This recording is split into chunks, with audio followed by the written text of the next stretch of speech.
La oposición mexicana empezó a reacomodarse y están intentando quitarle el poder a Morena. Lo están haciendo con fracturas, con corrupción propia, con contradicciones, con mucho ruido. Y la pregunta que vamos a contestar es una sola.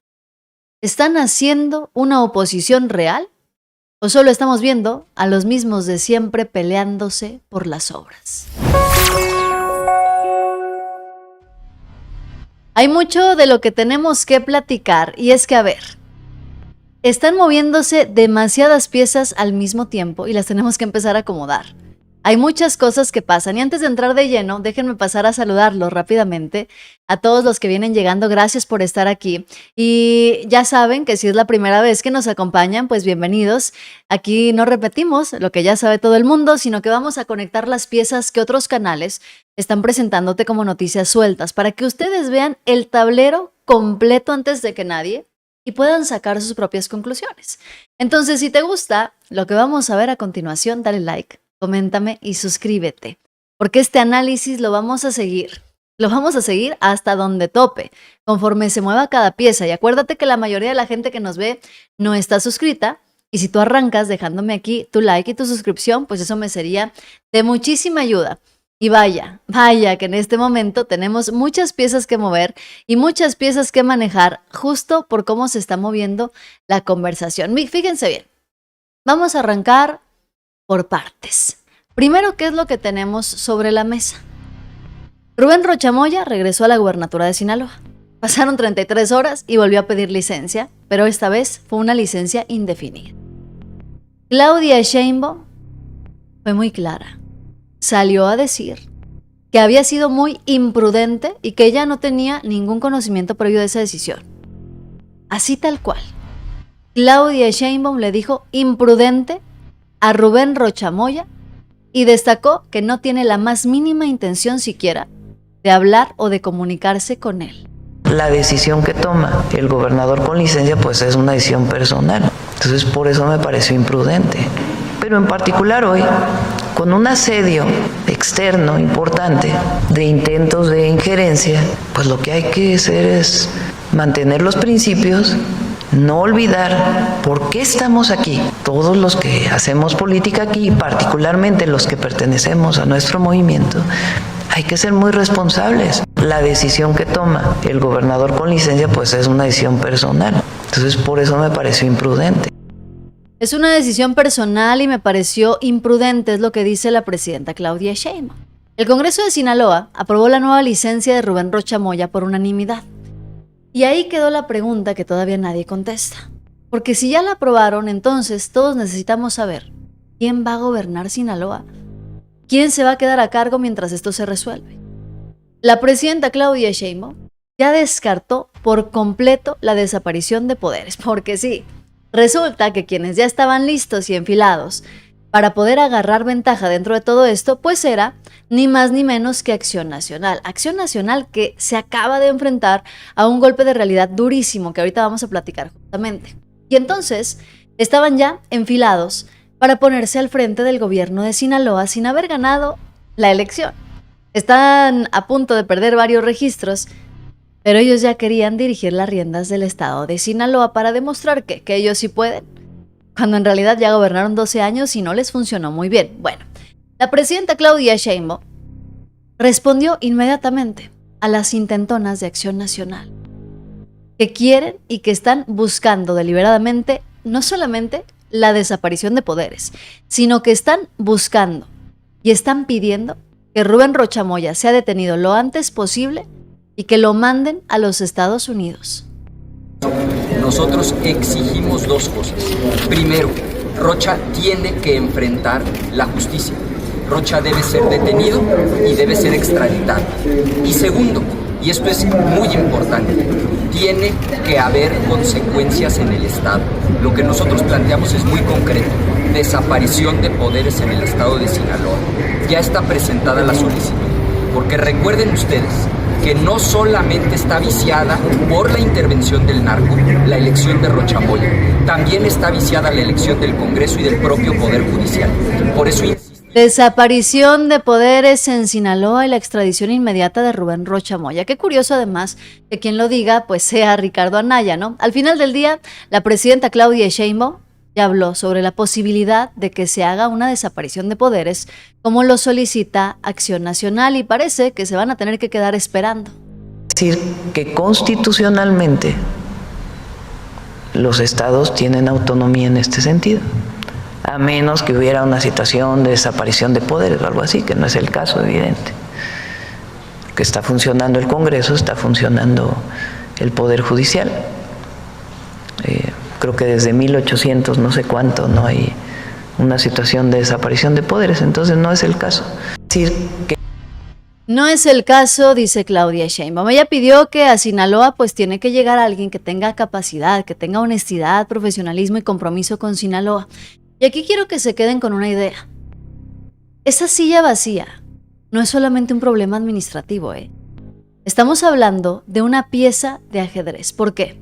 Porque quien gobierne Sinaloa en los próximos meses va a llegar a las urnas del 2027 con el Estado bajo su control. Y por eso todos los actores que vamos a ver los próximos minutos están peleando, están en una guerra, cada uno a su manera. Pero al final del día, todos están compitiendo por la misma meta, están compitiendo por la misma silla. Y aquí es donde entra el PAN. Aquí es donde entra el PAN y entra particularmente con Ricardo Anaya. El coordinador de los senadores del PAN reiteró la exigencia de su bancada de que Rocha Moya enfrente a la justicia, que sea detenido y extraditado, y volvió a insistir en la desaparición de poderes. Ricardo Anaya lleva semanas con el mismo argumento y hoy lo repitió con todo. Que un gran jurado en Estados Unidos emitió una acusación formal, que una jueza federal giró una orden de aprehensión, que Estados Unidos ya solicitó la extradición y que, según él, el tratado de extradición entre México y Estados Unidos, vigente desde 1978, obliga a una detención provisional, mientras corre un plazo de 60 días para que lleguen las pruebas. Pero ya pasaron los 60 días y las pruebas no llegaron. Sheinbaum contestó, algo que Anaya no está mencionando. Hasta este momento, las autoridades estadounidenses no han presentado pruebas formales que respalden esa solicitud. Y aquí está el choque real.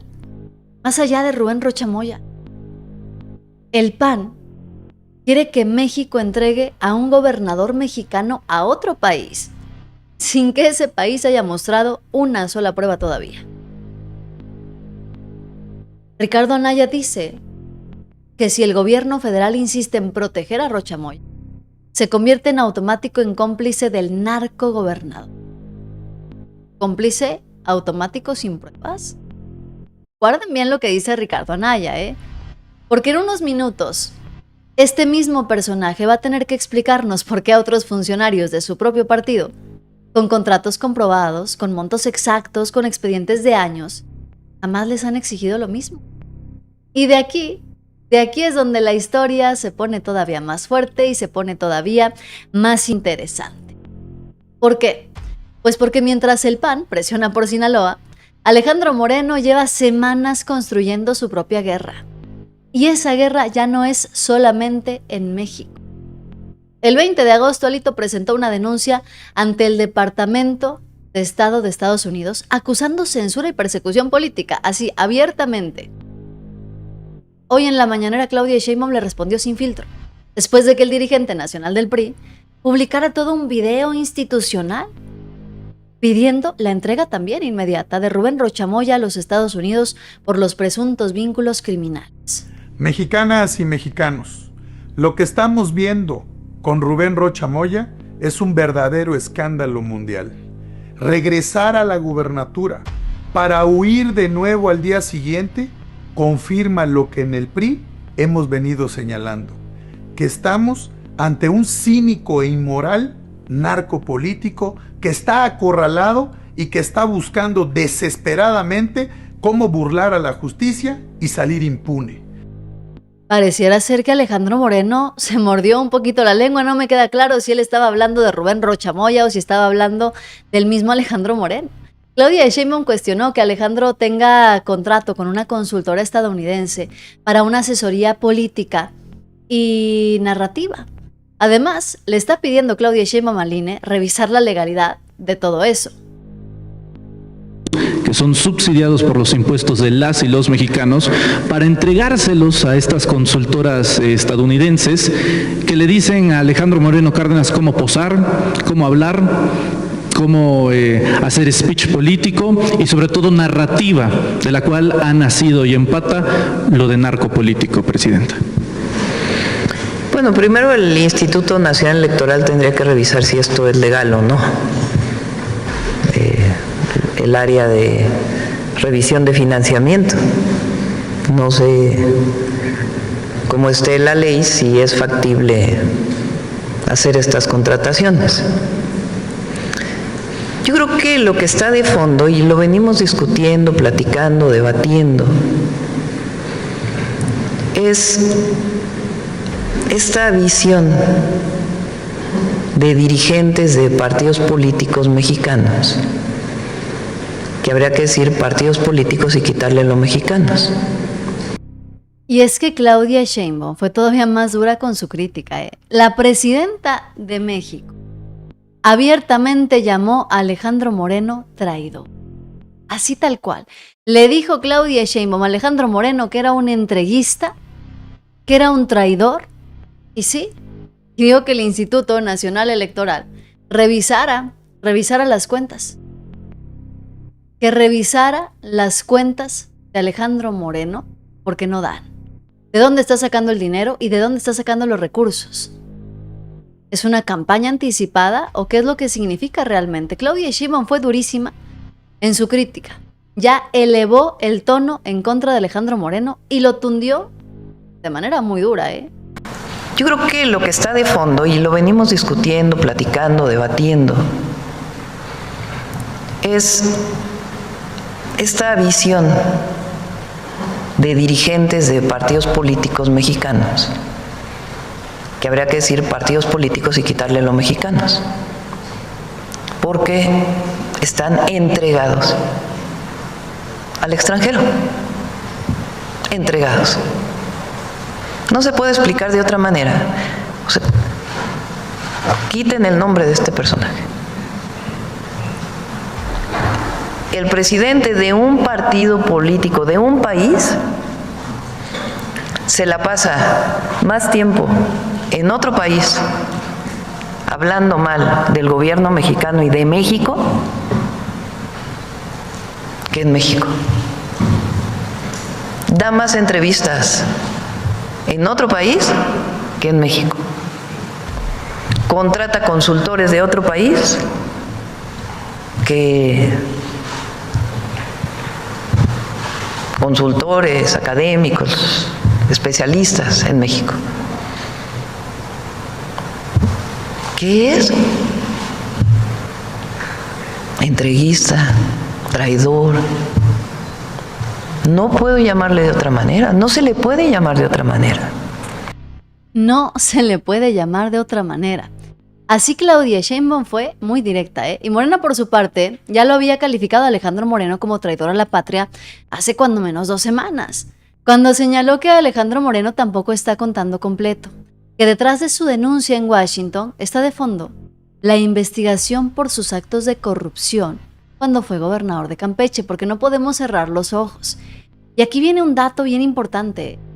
Hace apenas unos días en la Ciudad de México fue detenido el contador del hermano de Alejandro Moreno por presunto desvío millonario de recursos en Campeche. El contador, el hermano de Alito, detenido por desvío de dinero público. Entonces aquí está la pregunta real. ¿Alejandro Moreno está llevando su pelea a Washington porque de verdad le preocupa la democracia mexicana? ¿O la está llevando a Washington porque en México la investigación ya le tocó la puerta a su propia familia? Eso es exactamente, estamos averiguando, ¿no? Eso es exactamente a lo que se le puede llamar que la fuente se autoincrimina. ¿Por qué? Porque Alejandro Moreno, con sus propias acciones, huir hacia adelante, escalar el conflicto hacia otro país, justo cuando la lupa se acerca a su círculo más cercano, nos está dando la respuesta solito, sin ayuda de nadie. Aquí es donde también aparece la hipocresía. La hipocresía de personajes como Ricardo Anaya. Ricardo Anaya ahora exigiendo también, a la par que Alejandro Moreno, que a Rubén Rocha Moya se le detenga porque dice Estados Unidos y que sea extraditado inmediatamente nada más porque lo está pidiendo Estados Unidos. Nosotros exigimos dos cosas. Primero, Rocha tiene que enfrentar la justicia. Rocha debe ser detenido y debe ser extraditado. Y segundo, y esto es muy importante, tiene que haber consecuencias en el Estado. Lo que nosotros planteamos es muy concreto: desaparición de poderes en el Estado de Sinaloa. Ya está presentada la solicitud, porque recuerden ustedes que no solamente está viciada por la intervención del narco la elección de Rocha Moya, también está viciada la elección del Congreso y del propio Poder Judicial. Por eso insistimos, el PAN ya presentó la iniciativa. Exigimos que en cuanto inicie el periodo de sesiones, se someta a votación en este Senado de la República la desaparición de poderes en el Estado de Sinaloa. Nosotros exigimos dos cosas. Primero, entonces yo me pregunto, si por ejemplo las acusaciones que hoy hay en contra de Ricardo Anaya aquí en México fueran acusaciones en Estados Unidos, ¿los panistas estarían aprobando en este momento que Ricardo Anaya fuera detenido y extraditado inmediatamente? Los panistas estarían exigiendo hacerle caso 100% y ciegamente a lo que pide Estados Unidos. Si las acusaciones que hoy en México tiene Alejandro Moreno las estuviera haciendo en este momento, no sé, Estados Unidos en contra del dirigente nacional del PRI, entonces estarían los priistas avalando que Alejandro Moreno fuera inmediatamente extraditado y acusado en los Estados Unidos.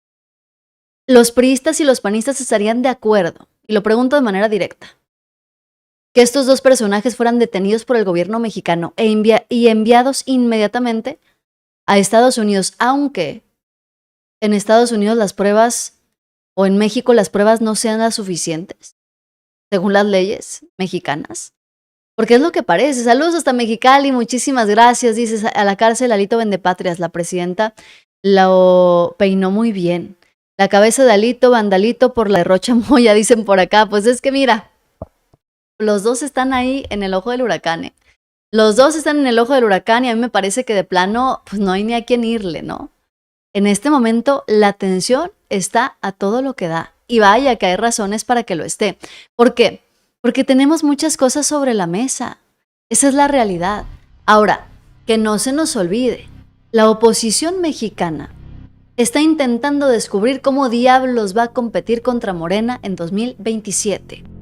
Y ahí es donde la historia se pone buena.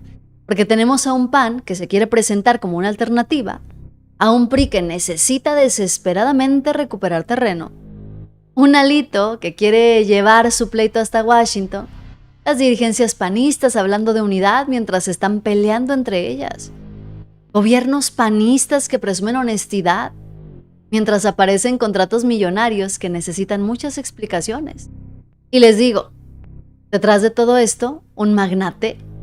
Está un magnate que celebra cada tropiezo de Morena. Mientras que Donald Trump tiene los ojos puestos en México y todavía falta una pieza, que es la matemática electoral, porque una cosa es gritar que van a derrotar a Morena y otra muy distinta es conseguir los votos para hacerlo. Ahí está el verdadero problema.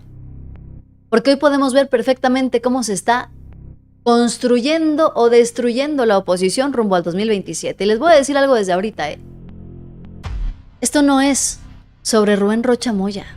Rubén Rocha Moya es nada más la puerta de entrada. La pregunta real es si está naciendo una oposición real para 2027. Estamos viendo a los mismos de siempre, peleándose por el control del mismo negocio político. ¿Qué es lo que hay detrás de todo esto? Les digo, Rubén Rocha Moya ni siquiera es la historia, Ese no es el punto. Rubén Rocha Moya es nada más, dirían por ahí, la punta del iceberg, pues. Eso ya sabemos perfectamente que pidió licencia, que nunca salió de México, que se quedó en Sinaloa, tan se quedó que quería volver a ser gobernador. Claudia Sheinbaum ya le cerró la puerta abiertamente a volver al gobierno. Ahora hay algo que a mí me llama muchísimo la atención, porque mientras el gobierno intenta cerrar el capítulo Rocha, la oposición ya está abriendo el capítulo siguiente. Y ese capítulo se llama 2027. Miren, el PAN está utilizando abiertamente y descaradamente la crisis de Sinaloa para insistir en que el gobierno perdió el control. La pregunta que tenemos que hacernos es, ¿qué hace una oposición después de denunciar una crisis? Que denunciar es bien fácil, ¿no? Pero lo difícil realmente es presentar una alternativa. Y aquí es donde empieza el verdadero examen, porque si tú dices Morena no puede gobernar, la siguiente pregunta es, ok, Morena no puede, pero entonces ¿quién sí? Y esa pregunta es mucho más difícil de lo que parece, porque necesitas un candidato, necesitas estructura, territorio, dinero, organización, y necesitas algo que no se compra: credibilidad. Y aquí es donde empiezan a aparecer los problemas internos. Porque resulta que el PAN quiere hablar de unidad opositora, pero al mismo tiempo tienen sus propios liderazgos peleando abiertamente. Y tenemos una muestra clarísima, ¿eh? Fíjense, hoy ocurrió algo que yo sí pondría en la mira. Resulta que Renán Barrera anunció su salida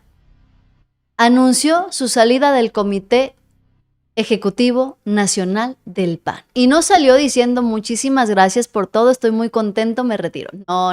Salió enojado, Salió acusando a Jorge Romero de haber cedido ante intereses mezquinos y cuestionó decisiones sobre las candidaturas en Yucatán.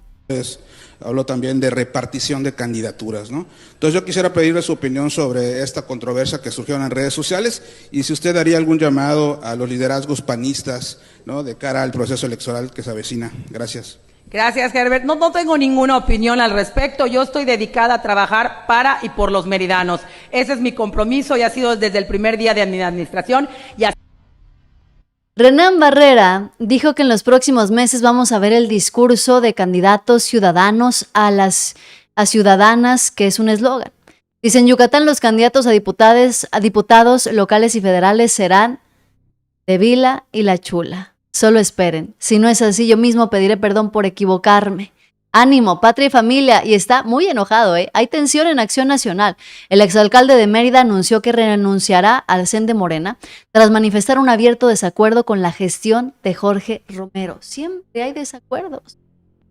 Hoy el PAN, que dice o pide unidad, proyecta una fractura. Y eso no es un pleito de Twitter. A ver, Yucatán importa, Y si la pelea por las candidaturas está empezando incluso antes de que llegue siquiera la campaña, imagínense lo que puede pasar cuando llegue la boleta. Renán Barrera está cuestionando el reparto de candidaturas. ¿Se acuerdan ustedes cómo se repartían las candidaturas, no sé, en Coahuila? Las notarías, las universidades, el Poder Judicial, ¿se acuerdan? Bueno, pues ahora aparece Mauricio Villa en el centro de esta disputa y Cecilia Patrón también. Y la dirigencia nacional está quedando atrapada en medio. Ahora, fíjense en la contradicción, porque todos necesitan ganar en 2027. Pero antes de llegar al 2027, todos necesitan decidir quién va a ser su candidato. Así tal cual. Ahí empiezan las guerras internas, porque la oposición no solamente tiene que derrotar a Morena, tienen que derrotar primero a sus propios compañeros de partido. Entonces sí, abiertamente, el PAN está enojado. Renán Barrera ya anunció que se va y sus compañeros evidentemente le están dando la espalda. Pues yo creo que él ya dejó muy clara su postura, él ya dejó muy claro lo que piensa, pues creo que no se necesitan más explicaciones para entender que toma un camino distinto y pues repito, no perderemos el tiempo pues intentando entender sus declaraciones, ¿no? Ya será seguramente la dirigencia nacional la que evalúe sus dichos. Nosotros estamos enfocados en darle un nuevo impulso a Yucatán, estar del lado de la gente, construir. Y eso pasa en Yucatán, Y hay que ver lo que pasa en Sinaloa y otros estados. Así tal cual. Eso es exactamente de lo que estamos hablando. La oposición quiere presentarse como alternativa nacional pero no pueden evitar que la pelea por las candidaturas empiece en su propia casa, con los suyos sentados sobre la mesa. Y todavía no hemos llegado al problema más grande, que es el dinero. Miren, tenemos el espejo de Chihuahua, por ejemplo. Y hay que ver la contradicción. ¿Por qué? Porque tenemos a Chihuahua con Maru Campos.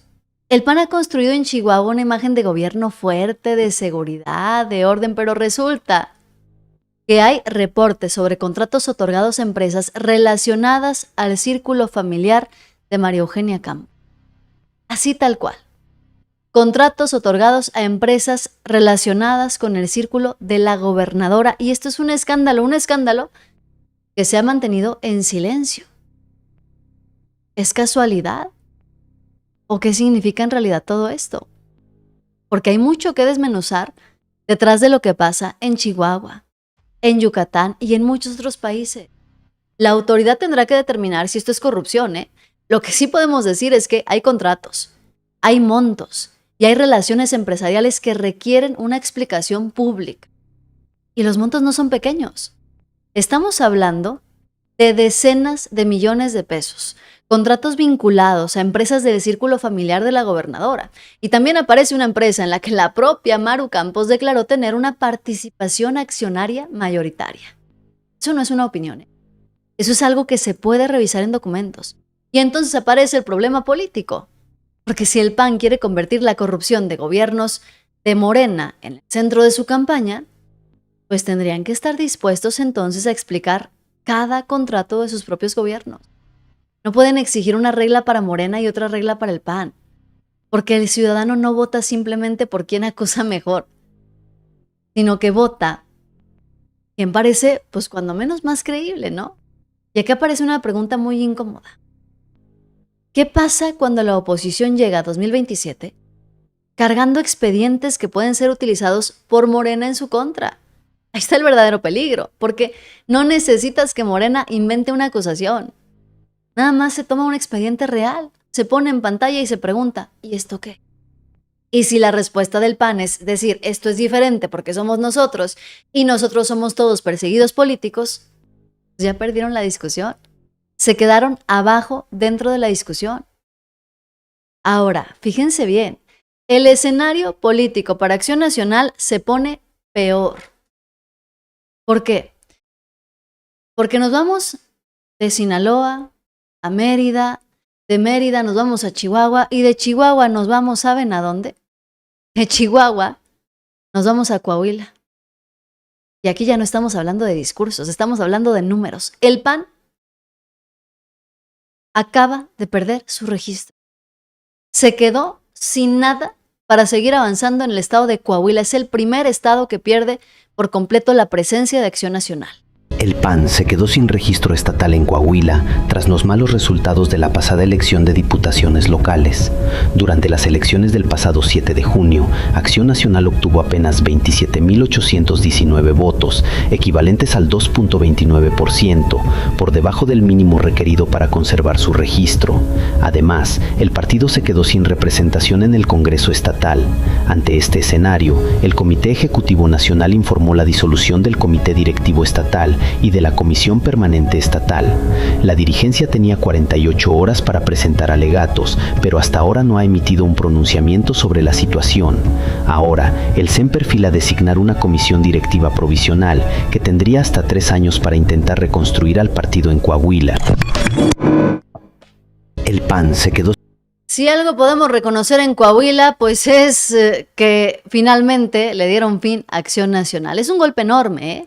Y aquí está lo importante, porque la política también es matemática. Tú puedes decir que son bien fuertes, pero si tus votos no alcanzan, no eres competitivo. Y entonces aparece la pregunta que el PAN lleva meses intentando evitar. ¿Pueden competir solos? Porque si van solos, conservan su identidad, pero pueden perder votos. Y si se unen con el PRI, pueden sumar estructura, pero resulta que también suman mucho rechazo. Y además de todo esto, si se suma Movimiento Ciudadano, pueden ampliar el voto opositor. Pero también puede hacer todavía más complicada la negociación. Entonces el problema no es elegir entre el PAN o el PRI. El problema es cuál combinación produce más votos que rechazo. Y eso no se resuelve en una conferencia de prensa. Se resuelve con encuestas, con territorio, con candidatos, con números. Y aquí aparece Sinaloa otra vez. No como un tema local, sino como experimento. Porque ya se están hablando abiertamente de construir un frente opositor. Así tal cual. Miren, ahí es donde aparecen otros personajes. Aparece, por ejemplo, un personaje que se llama Mario Zamora. La idea sería, pues, que siempre sí son amigos. La idea sería el PRI y el PAN.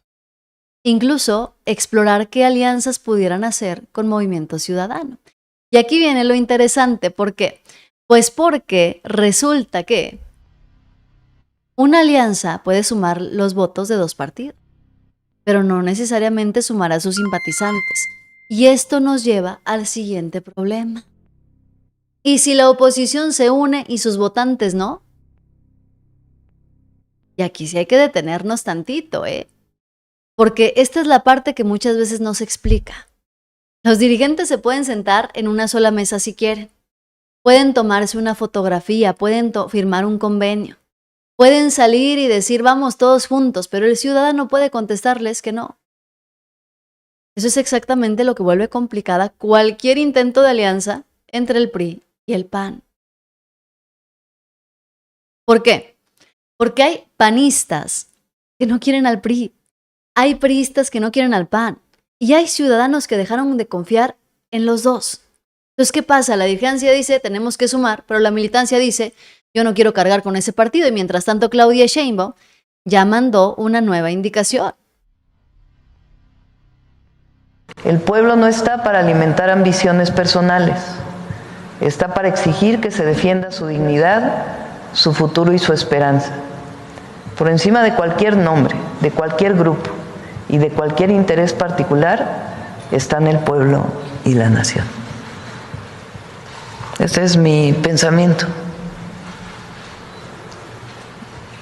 Para todas y todos los mexicanos que aspiran a un puesto de elección popular, pero particularmente aquellos que venimos del movimiento de transformación. Debe haber ante todo honestidad, honradez y lo más importante, entrega al pueblo y a la patria. No hay nada por encima de ello, nada.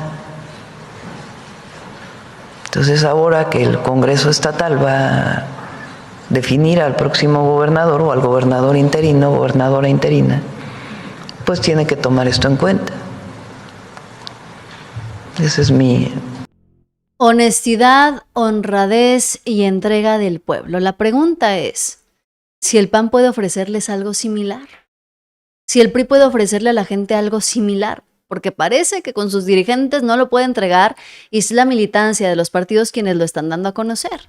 Y mientras eso pasa, fíjense lo que está proponiendo Morena, lo que está poniendo sobre la mesa Ramírez Cuellar. Ramírez Cuellar está proponiendo ir contra el fuero. ¿Y qué es lo que dice? Nadie debe esconderse tras su cargo. Están proponiendo, desde Morena, eliminar la inmunidad procesal penal de legisladores y gobernadores. ¿Para qué? Para impedir que los cargos públicos funcionen como un escudo frente a la justicia. Dice, el costo político de seguir protegiendo a políticos y gobernadores es ya demasiado alto. Y eso lo advirtió el vicecoordinador de Morena en la Cámara de Diputados, quien llamó a cerrar espacios a la impunidad rumbo a 2027. ¿Ustedes qué opinan? Rapidito, ¿a favor o en contra de que se elimine el fuero para gobernadores y legisladores? ¿Qué podría pasar?